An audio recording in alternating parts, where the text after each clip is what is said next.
কয়েকদিনের বর্ষণে বৃষ্টির জমা জলে বিভিন্ন জায়গায় ডেঙ্গির প্রকোপ বাড়ছে।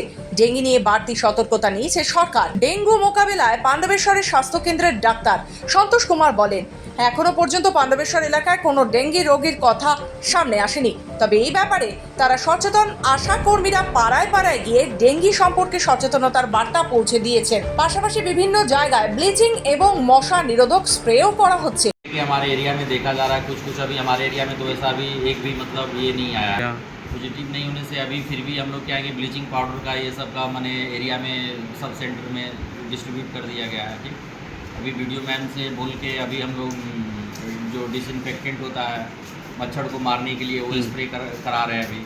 অন্যদিকে পাণ্ডবেশ্বরের কেন্দ্রা অঞ্চলের সভাপতি যমুনা ধীবর জানান, দলগতভাবে ডেঙ্গি নিয়ে বিশেষ ব্যবস্থা নেওয়া হয়েছে এলাকায়। স্বাস্থ্যকেন্দ্রের আশা কর্মীদের পাশাপাশি তৃণমূল দলের লোকেরা বিভিন্ন জায়গায় ডেঙ্গি থেকে বাঁচার জন্য বিভিন্ন প্রয়োজনীয় সতর্কতার বার্তা পৌঁছে দিচ্ছেন। সঙ্গে সঙ্গে বিভিন্ন এলাকায় ব্লিচিং পাউডার এবং মশার নিরোধক স্প্রেও করা হচ্ছে। আমরা বিভিন্ন এলাকাতে আমাদের পঞ্চায়েত থেকে দলীয়ভাবে আমরা ঘোরাঘুরি করছি।